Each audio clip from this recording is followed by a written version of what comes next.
মনে হয় কি সেটা তো আপনারা বলবেন যে আমাদের কাজ যেটা যেভাবে আগাচ্ছে এটা ঠিক আছে কিনা, এটা তো আপনারা বলবেন। আমি তো বলবো সবসময় ভালো আছে, কিন্তু আমাকে সমালোচনা তো আপনারাই করবেন যে আমাদের প্রস্তুতি আপনার কোন জায়গায় অসম্পূর্ণ দেখছেন কিনা, সেটা তো আপনি বলবেন।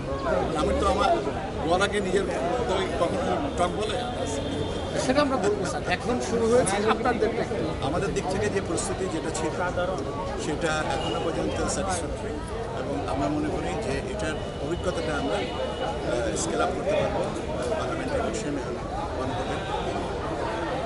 এইটার দরকার ছিল, কারণ হচ্ছে যে এবার দুটো ব্যালটে ভোট দেবেন মানুষ একই সাথে, তো এটার একটা নতুন অভিজ্ঞতা। সময় হিসাবটা জরুরি। এটা জরুরি এই কারণে যে আমরা জাতীয় সংসদ নির্বাচনের জন্য আমরা ভোট কেন্দ্রের সংখ্যা নির্ধারণ করেছি, ভোট কক্ষের সংখ্যা নির্ধারণ করেছি।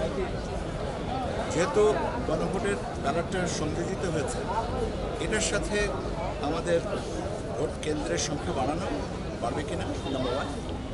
যদি ভোট কেন্দ্রের সংখ্যা না বাড়ে তাহলে ভোট কক্ষের সংখ্যা বাড়বে কিনা, অথবা গোপন কক্ষের সংখ্যা বাড়িয়ে জিনিসটাকে সমন্বয় করা যাবে কিনা।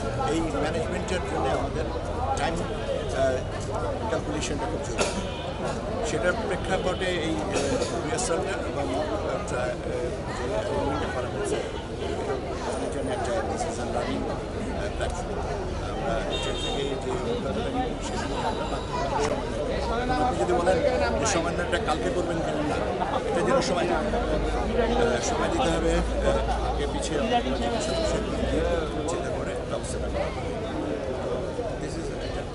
আর ভোটারদেরও অভিজ্ঞতাটা আপনারা যারা ভোট দিচ্ছেন তাদের অভিজ্ঞতাটা আপনারাই বলতে পারবেন, তাদের সাথে কথা বলেন যে দুটো ব্যালটে তাদের ভোট দিতে কোনো সমস্যা হচ্ছে কিনা, বা তাদের অভিজ্ঞতাটা কী, সেটা আপনারা তাদের কাছ থেকে শুনবেন। আমার কাছে শোনাটা ওদের সবই তারা বলছে যে এখানে বিভ্রান্ত জটিলতার কিছু নেই, খুবই স্বাভাবিক।